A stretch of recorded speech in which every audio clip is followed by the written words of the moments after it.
Okay, so you're gearing up for some project management interviews, and you want to like really knock it out of the park, right? I get it. That's where this ultimate project manager interview prep guide comes in. And right off the bat, what struck me was this idea that acing these PM interviews, it's not just your typical job interview, you know? It's like more of a challenge, like a multi-level obstacle course or something. Yeah, it's definitely a different beast. Yeah. You're absolutely right. It's testing not just your brains, but your heart too, which I thought was interesting. Yeah, and that's something that the guide really hits hard, is that project management interviews, they really are unique. They demand this kind of blend of skills. Like, you need the technical know-how for sure, but you also need those like people skills, those interpersonal skills, what they call in the guide, like the heart of a project manager.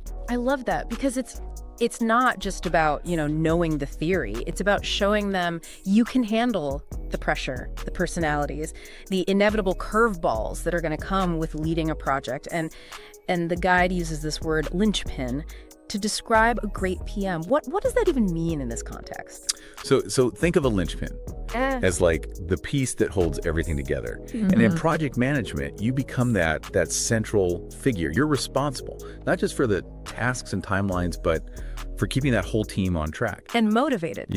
You're juggling stakeholder expectations, navigating risk, and just making sure that everyone is moving in the same direction. It's not your typical 9-to-5 desk job, like at all. And this whole concept of, like, they really hammer this home in the guide, real world application, makes me think it's less about textbook answers and more about proving you can handle the messiness of project management. Oh, absolutely. They want to hear how you've tackled real challenges, not just hypothetical scenarios. So we're looking for evidence of your problem-solving skills, your leadership style, and how you adapt when things inevitably go off plan. Okay, so let's dive into some of the specifics here, because the guide breaks it down into, the two main categories, technical expertise and soft skills. So let's tackle the technical side first.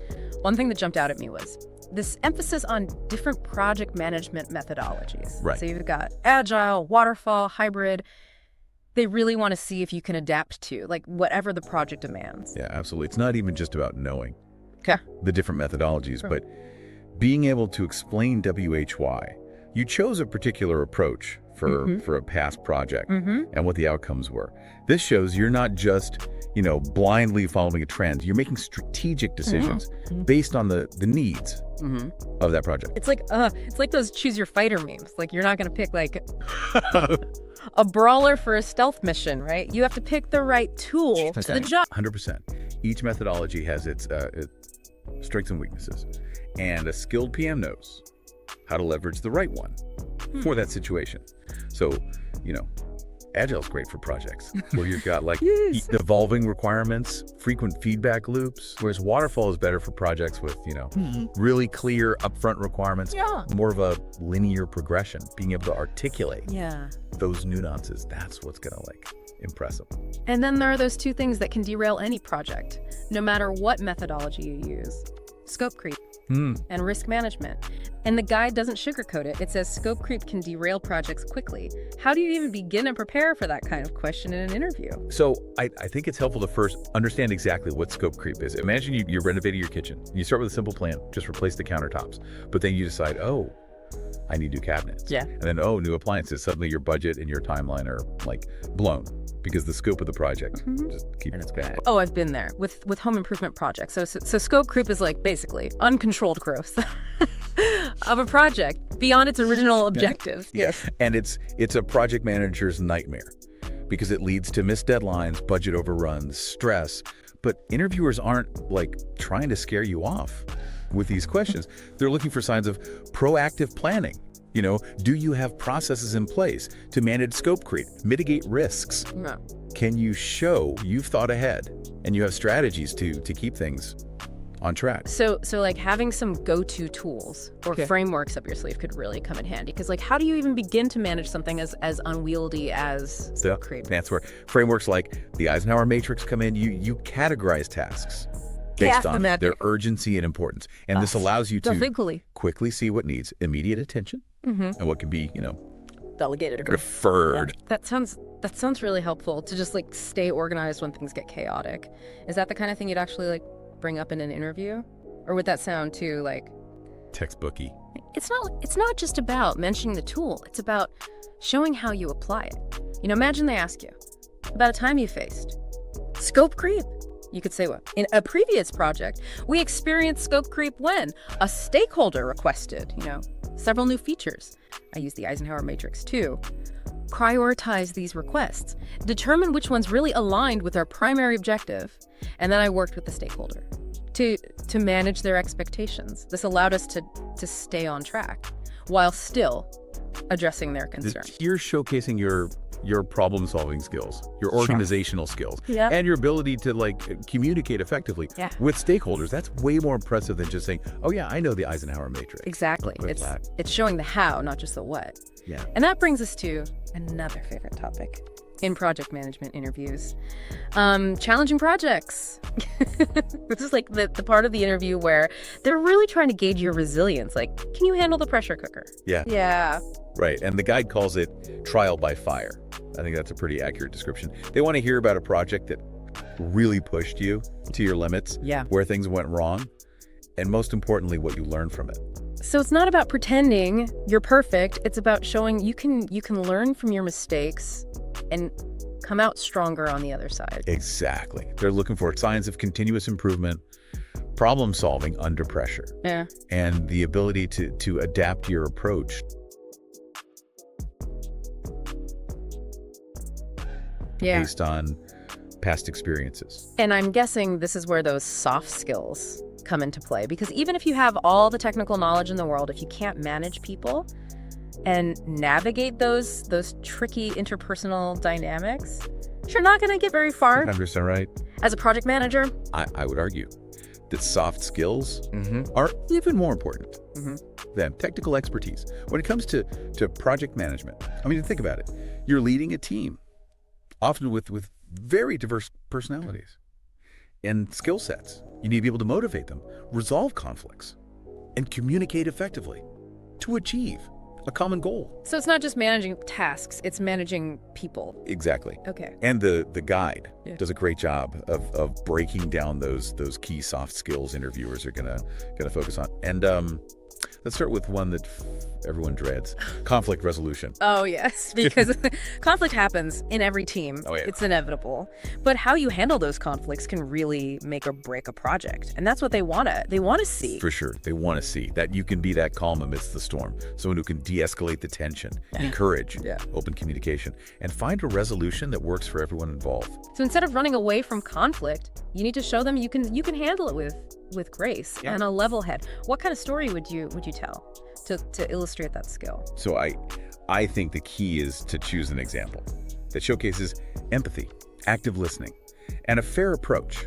For instance, you talk about a time when two team members had clashing personalities. Sure. And they were constantly butting heads. Instead of ignoring the issue or taking sides, you facilitated a conversation where each person felt heard and understood. And then you helped them find common ground and establish a plan to work together more effectively. Okay, so you've managed to smooth things over with the team, but now you're facing like a mountain of tasks. How do you even decide what to tackle first? Right, and that's where prioritization Yeah. and delegation come in. And it's another hot topic in PE interviews. They want to know your system for deciding which tasks take priority. And how you delegate effectively to your team. And the guide actually mentions specific frameworks, like the Eisenhower matrix, which I've heard of, that honestly always felt a little intimidated by. It feels like something you learn in, like a business school textbook, not something you actually use in the real world. So how do you make that relatable in an interview setting? It's all about sharing, not telling. So instead, Name dropping. yeah, this name dropping, the Eisenhower matrix, you could describe a scenario where, multiple competing priorities and needed to make quick decisions about resource allocation. You could say something like, I use the Eisenhower matrix to categorize each task based on urgency and importance. This allowed me to delegate less critical tasks to team members who had the appropriate skills and bandwidth, while I focus on the high impact tasks that required my direct attention. By clearly defining priorities and delegating effectively, we were able to meet our deadlines and deliver the project on time and within budget. That's a much more compelling way to demonstrate your understanding of the framework and your ability to apply it in a practical setting. It's not just about knowing the buzzwords. It's about showing them you can actually use these tools to get results. Exactly. Yeah. And that brings us to another crucial soft skill. Communication. It's really the glue that holds everything together. Yeah. In project management. You got to be able to communicate effectively with your team, with stakeholders, with leadership, with everyone, probably all at the same time. It sounds exhausting. It can be challenging. Yeah. For sure. But that's why effective communication is such a highly sought after skill in project managers. And it's not just about conveying information clearly, it's also about tailoring your communication style to different audiences. You know, the guy gives some great examples of this, like using high-level dashboards for executives who just want like the key takeaways versus providing detailed briefs for team leads who need more in-depth information. So you have to be like a communication chameleon, Right. adapting your approach Yeah. based on who you're talking to. But how do you prove that in an interview? Do you just say like, I'm really good at communication? Of course not. You have to showcase it through specific examples. Let's say they ask you about a time you had to communicate like complex technical information to a non-technical audience. You could describe a situation where you had to present a project update to senior management. We're familiar with the technical details. So instead of overwhelming them with jargon, you created a visually engaging presentation that highlighted, you know, the key milestones, the overall progress, and the potential impact on the business. So you're demonstrating your ability to simplify complex information, tailor your message to your audience, and present it in a way that's both informative and engaging. Exactly. Yeah. And that's the kind of storytelling that will make you stand out in a PM interview. I love it. All right. So speaking of storytelling. Yeah. And the guide, it actually offers some really helpful advice on how to like structure your answers to make them as compelling as possible. It introduces something called the STAR method. Star. Like, you're a star. Not quite, but hopefully your answers will shine. So STAR stands for situation, task, action, and result. It's basically a framework for telling, a concise and compelling story that really highlights your skills and experience. Okay, I'm intrigued. Break it down for me. How does this STAR method actually work? So think of it as like a mini case study of your awesomeness. You start by setting the scene, like what was the situation? Then you outline the task or objective you were given, then describe the specific actions that you took to address that situation and wrap up with the results you achieved. It helps you present a really clear narrative that interviewers can easily follow. So instead of just like rambling about your experience, you're presenting a structured story with a beginning, middle, and end. Exactly. Yeah. And the guide also emphasizes the importance of tailoring your STAR stories to the specific company and job description. It's not a one-size-fits-all approach. You need to do your research, understand their values and priorities, and make sure your answers are showcasing how your skills and experience align with what they're looking for. It's like, if you're applying for a job at like a tech startup, that's all about innovation and agility. You wouldn't tell the same story that you would if you were applying for a role at like a more traditional hierarchical company. You have to like adapt your message to your audience. Right. And the guide also highlights the power of practice. They recommend practicing your answers out loud to refine your language, reduce filler words, and boost your confidence. It might feel a little silly at first, but trust me, it makes a huge difference. I can imagine.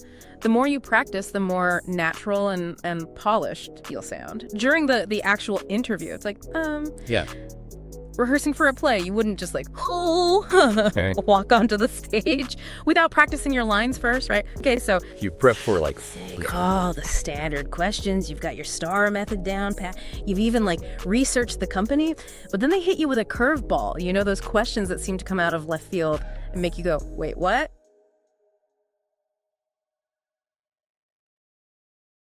Ah, yes. The dreaded curveball questions. The guide warns about these, saying interviewers might throw in some unexpected questions that are really designed to test your thinking on your feet. And it's not about finding the right answer. It's about how you handle the unexpected. Okay, give me an example. I need to know what kind of like mental gymnastics I should be prepared for. So the guide gives a few examples, like which cube would you pick up first? Green, blue, or red? Or you're going to climb a mountain. Do you wear a brown, green, or blue jacket?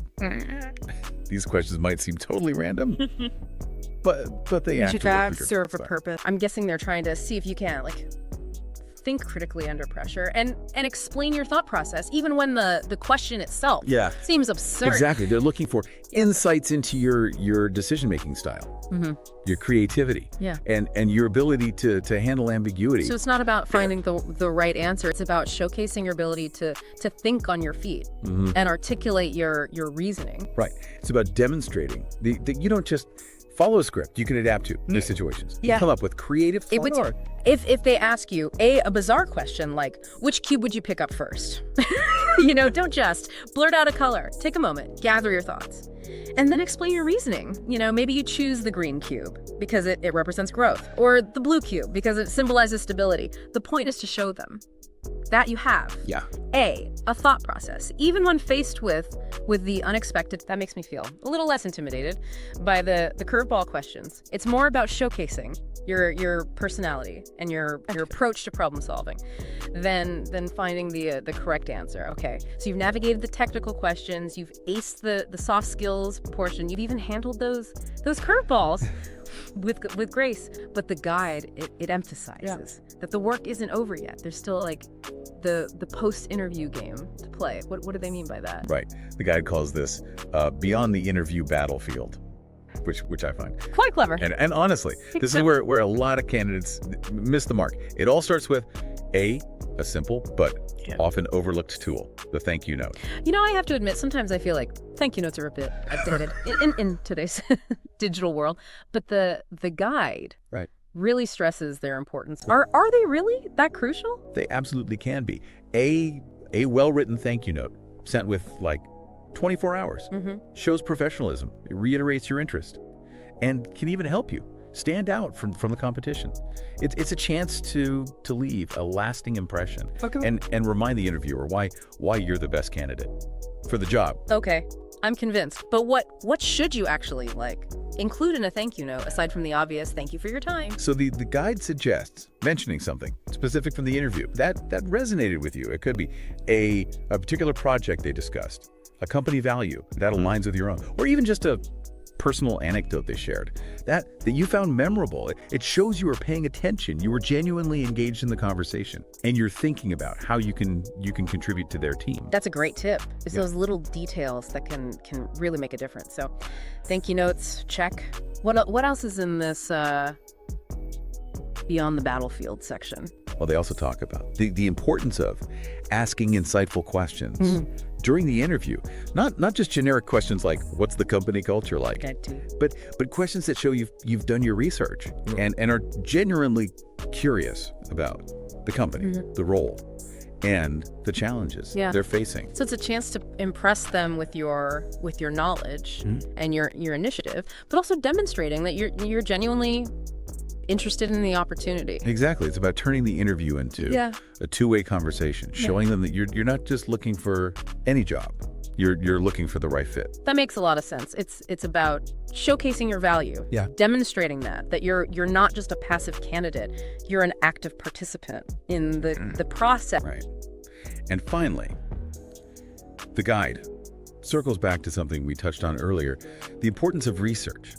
They really, really hammer home the point that thorough research is essential. It's not just about skimming the company website, memorizing their mission statement. It's about digging deep to understand their industry, their competitors, their target market, their current projects, and their overall business strategy. It sounds like they're advocating for going beyond the surface level and really immersing yourself in the company's world. Exactly. Yeah. The more you know, the better equipped you'll be to answer their questions. Tailor your responses and ask insightful questions of your own. It shows them that you're serious about the opportunity and you've taken the time to understand their needs and their challenges. So it's not just about showcasing your skills and experience. It's about demonstrating that you understand their business and you're ready to contribute to their success. Precisely. Yeah. The more prepared you are, the more confident and articulate you'll be during the interview. Okay, so to recap, this Ultimate Project Manager interview prep guide really emphasizes that. PM interviews are about showcasing the how, not just the what. You need to prove you can not only manage projects, but lead teams, navigate tricky situations, communicate effectively. And it all starts with preparation, understanding the unique demands of PM interviews, mastering that STAR method, practicing your answers, being ready for those, curveball questions, and don't forget that post-interview follow-up, those thank you notes, thoughtful questions can make a big difference. It's like, having a secret weapon in your arsenal, like having a personal coach guiding you through every step of the interview process, from prepping for those technical deep dives to crafting compelling stories that highlight your skills and experience. So what does this all mean for our listener who's probably feeling a little overwhelmed, but also hopefully a lot more prepared? It means they're not alone in this journey. This guide, combined with their own hard work and dedication, can empower them to approach these interviews with confidence and authenticity. It's about letting their personality shine through alongside their expertise. Remember, you have the potential to guide projects and teams But towards excellence. And this deep dive has equipped you with the knowledge and strategies to ace that interview. and who knows, maybe you'll even land that dream project management role. Well, wouldn't that be a satisfying result? Absolutely. Speaking of results, there's something the guide doesn't explicitly mention. And I think this could be really valuable for our listener. Have you ever heard of reverse engineering your interview prep? Reverse engineering. I'm intrigued. Tell me more. Well, most people focus on answering the questions they think they'll be asked. But what if you flipped the script? What if you started by identifying the key skills and qualities that are absolutely essential for success in that specific role at that specific company? Okay, I see where you're going with this. So instead of just brainstorming answers to generic questions, you'd actually analyze your past experiences and identify specific examples where you demonstrably showcase those essential skills, like building a portfolio of evidence that proves you've got what it takes. Exactly. And then when you're crafting your answers, using the STAR method, you can weave in those specific examples, highlighting the skills and qualities that are most important to them. It's like speaking their language, showing them exactly what they're looking for. I love this approach. It goes beyond just reciting your resume. It's about telling a story that resonates with their needs and priorities, demonstrating that you've not only got the skills, but you've also applied them successfully in real world situations. And it takes the guesswork out of the equation. You're not just hoping you'll get asked a question that allows you to showcase your strengths. You're proactively finding ways to weave those strengths into every answer. It's brilliant. I'm definitely going to recommend this reverse engineering approach. To all my clients who are prepping for interviews. I'm glad I could share something helpful. You know, as we've been talking about all these tips and strategies, I keep thinking about one crucial piece of advice that the guide touches on, but doesn't fully explore, and it's something that I think is especially important for project managers who often have to lead and inspire teams. I'm curious, what is it? It's the importance of authenticity. Yes, you need to be prepared. You need to showcase your skills, and you need to tailor your answers. But don't forget to let your personality shine through. You're absolutely right. It's about finding that balance between professionalism and personality, showcasing your expertise while also letting them see the human being behind the resume. Exactly, because at the end of the day, interviewers are looking for a human being, not a robot, someone who's not only competent but also likable, someone who they can see themselves working with day in and day out. It's about building rapport, connecting on a personal level, and showing them that you're not just a collection of skills and experiences. You're a unique individual who can bring something special to their team. To be yourself, be confident, and let your passion for project management shine through. And who knows, maybe that spark of authenticity will be the thing that sets you apart from the crowd and lands you that dream job. Yeah, that's a great note to end on. Thanks for joining me on this deep dive into the world of project management interviews. I feel like we've uncovered some really valuable insights from this Ultimate Project Manager Interview Prep Guide. It's been a pleasure. I always enjoy these opportunities to delve into a topic and extract those, like hidden gems of wisdom. And to our listener out there, who's hopefully feeling a lot more confident and prepared to tackle those interviews, I want to leave you with one final thought. Oh, I'm all ears. Remember that every interview is a learning opportunity, regardless of the outcome. That's so true. Each interview is a chance to refine your skills, gain valuable experience, and learn more about yourself and what you're truly looking for in a career. Exactly. So even if you don't land the first job you interview for, don't get discouraged. Take those lessons learned, apply them to your next interview, and keep striving towards your goals. Resilience is a key quality in any successful project manager. It's about embracing challenges, learning from setbacks, and never giving up on your vision. Beautifully said. And on that note, we'll wrap up this deep dive. To our listener, we wish you the best of luck on your project management journey. May your projects be on time, under budget, and filled with amazing teamwork. And may you always approach your work with passion, purpose, and that spark of authenticity that makes you truly stand out. Until next time, keep diving deep and keep learning.